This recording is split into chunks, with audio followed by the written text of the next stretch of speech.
Hey guys, it's me Joad. You are with our audio experience. Today, I have got some really interesting and mostly asked SEO question. No, on-page SEO question to discuss with Shomadip. Don't know where are you from? Anyway, good morning, good afternoon, and good evening. Let's go with the first question. Most people ask that why should I focus on-page SEO, off-page SEO, or technical SEO? Well, before giving any direct answer, I would like to mention that the internet is saturated now on Google, YouTube, and many other mainstream media or social media. You can see experts are sharing knowledges about on-page, off-page, and technical SEO. Most of the time, SEO influencers guide to do all at once. I think it's not the right way to do SEO from scratch. Here's what I mean actually that most importantly, on-page SEO brings most of the results. So make sure your robot.txt are not disallowing any important pages, a decent size with basic UI and UX. Make sure the Google Analytics and Search Console verification is completed. Then you can dive into on-page SEO and fully dedicated yourself to the content creation. I think it would highly beneficial.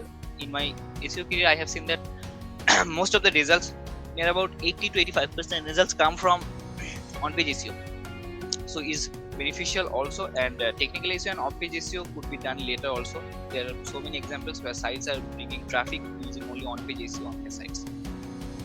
Okay, I think they got the answer. Come to the next question. Is on-page SEO enough to bring traffic? What's your opinion? Yes, on-page SEO would bring organic traffic. There's no problem. If you search on the Google and analyze pages carefully, you can see that there are so many sites that are not doing on-page.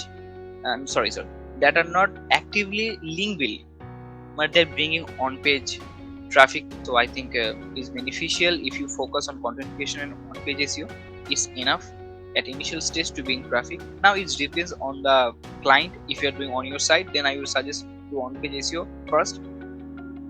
If the client requirement goes to off-page SEO link building, then you should do careful off-page linking campaign. Okay, now next one. Should we use SEO plugin?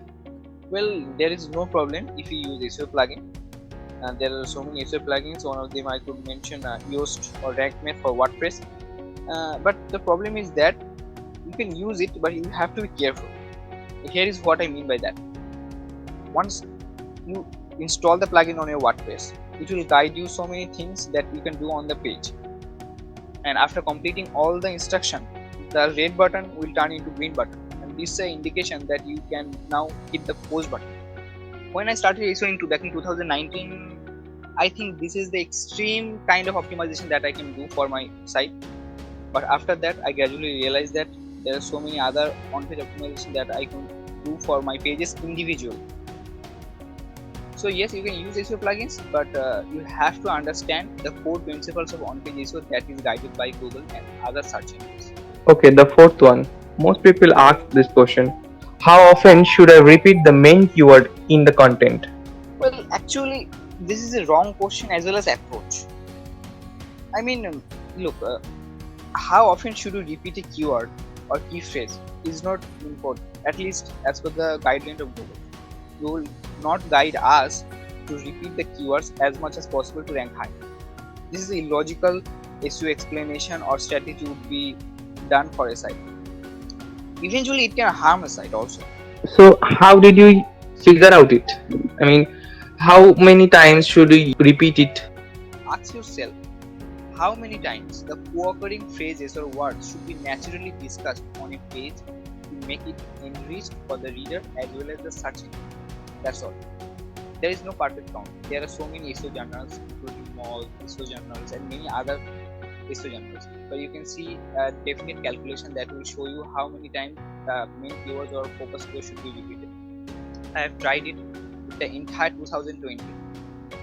I have got no result because most of the time I try to repeat the keyword and do nothing else. This is not how SEO works, especially on-page SEO works when it's come to optimizing for semantic searching. You have to repeat or raise the topic that is extremely important to benefit the core portion, the main portion of the reader. And if some phrases, clause, and co-occurring keywords are benefiting or adding value to the main query or the search query, then it's beneficial. And you should repeat the keywords. Not only repeat, discuss the keyword naturally. The reader as well as search engine can benefit. Okay. Okay, now come to the next one, fifth. What's the minimum word count of a good article? This is the same kind of question that has been asked previous one. Well, still there is no definite answer. The answer can be completed within 300 words, or it can take up to 10,000 words. On Google, we can see articles are ranking on Google less than 500 words also, but there are articles that are almost like a ebook, like 10,000 or 15,000 words. So I think word count is not the main key factor to rank on Google when it comes to on-page SEO. You have to focus on the value and focus that where you can use the words effectively to describe the topic. If your answer is completed in 700 words or 800 words, don't add fluffy words to make it lengthy. It will not benefit your content. Okay, but is there any minimum word count that you should follow in your article? Well, look, when I write, I don't target that I have to write that much of word. Before that, I will not finish. Not like that. Most of the time, I have written a good article at least 800 or 900 word plus. I have created more than 600 pages in my entire life, more than 9,000 words, and most of the time I have seen that a good article include at least 1,000 plus words. So I think if article is 1,000 plus words, obviously it's beneficial and it is also adding value to the reader. But again, you have to focus on the portion that will benefit the reader as well as the search engine.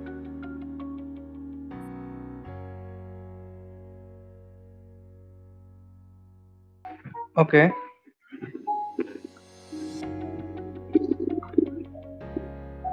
Now the next one, sixth. How fast can I get result after starting a site? Mostly people ask it. Oh man, this is a question that I get mostly from SEOs nowadays because when someone starts a site, they are in too rush to rank a site at anyhow. Well, there are sites that have ranked within just 4 months, 3 months, or eventually 2.5 months. But naturally, it depends on various factors. Only ranking on Google is not enough, right? So, if your site is new, completely new, and you have a high amount of production, relevance, authenticity, then it may take naturally 5 to 7 months. Or the production frequency will be 7 to 10 articles.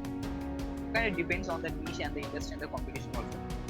Or you are going with general velocity of production, such as 4 articles a week, then it would take maybe 8 months to I think 15 months also. But if you have a high authority site, on the other hand, you have enough amount of good historical data and topical authority, then your site can be ranked after publishing within 2 minutes. Okay, that means patience is the key here. Yeah, no doubt. If you are in SEO or internet marketing, building any kind of business for yourself or someone, patience is the key. You have to have that. At least if you want to learn it, some black hat SEO or gray hat SEO will apply some methods that will help us to rank within 7 or 10 days. But after a certain time, Google will give penalty and the site will be removed from the Google forever. Identify your goals, what you are actually trying to do using SEO or internet marketing. If you want to build a business or build a business for yourself, then you have to take a long-term approach for yourself. Or if you're just here for kind of rush, want to make a little bit money and then go from here, then you can do whatever you want to do with your site. I have no suggestion for him or her, but I would suggest if you want to learn SEO as effectively as possible, then kindly follow the step-by-step guide from Google. SEO is not magic. It's well documentation. So if you are creating some pages for industry or niche or micro niche, try to provide as much value as possible. Try to be the leader of the topic, that most of the question are included in your pages. If people find your pages, they will feel benefited.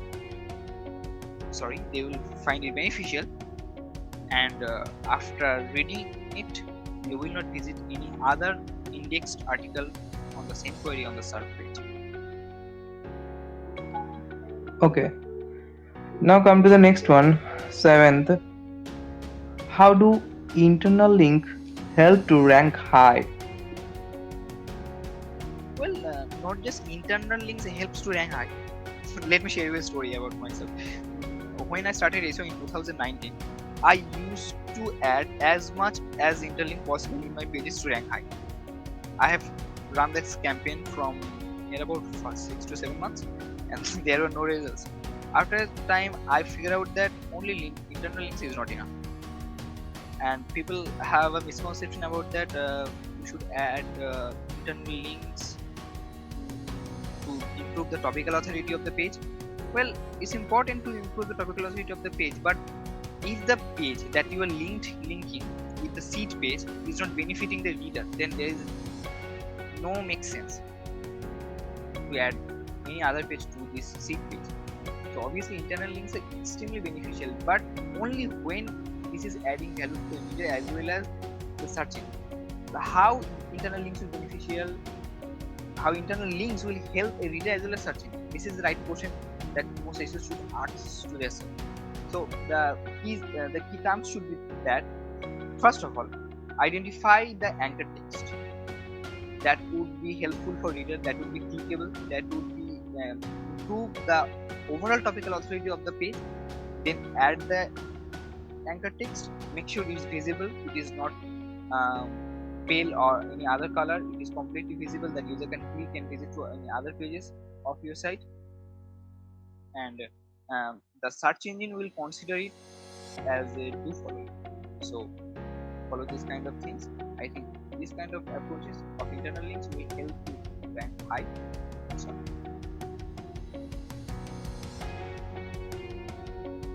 Okay, that's fine. Okay, now next one. Most have asked that, can I start on-page SEO without tool? What's your opinion?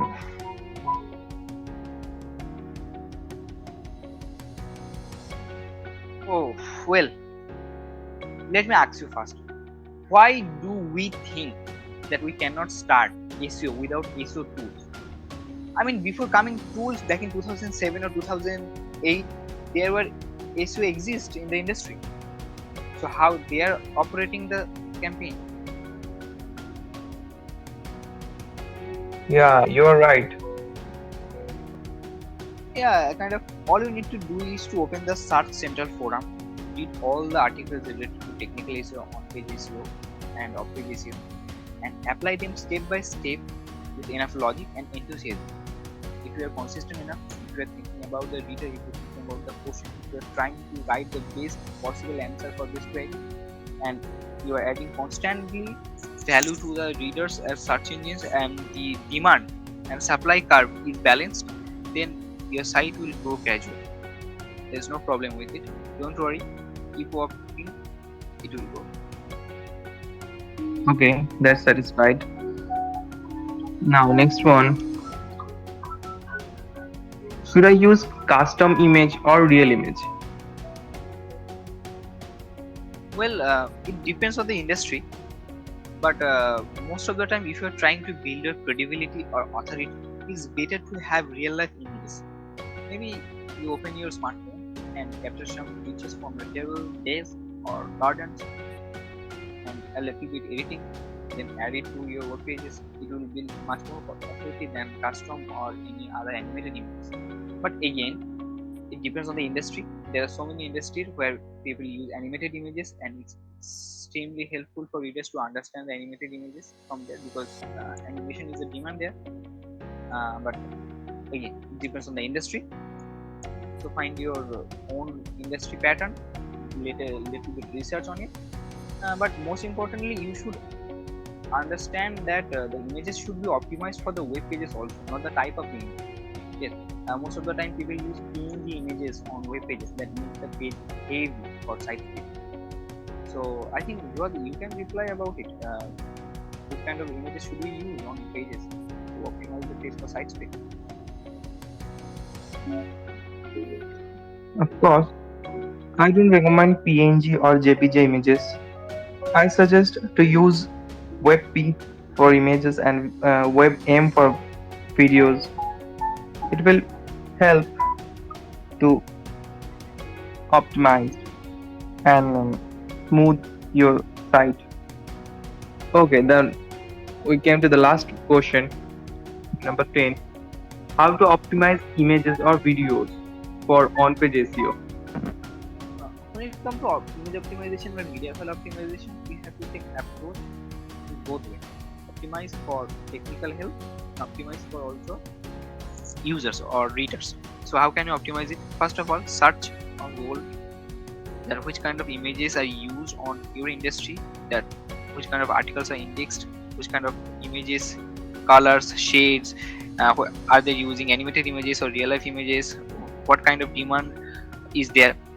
Let first identify it, then figure out the dimension that would fit on mobile devices, tablets, as well as the desktop, and then That optimize means it. we should research first which type of image is getting engaged by the audience. Obviously, this is extremely important because you have to have a perception about the audience and their demands. So if you have a little bit research before editing or preparing for the images that you want to add in your web pages, you should research about it. Okay, that's true. Okay, that's all.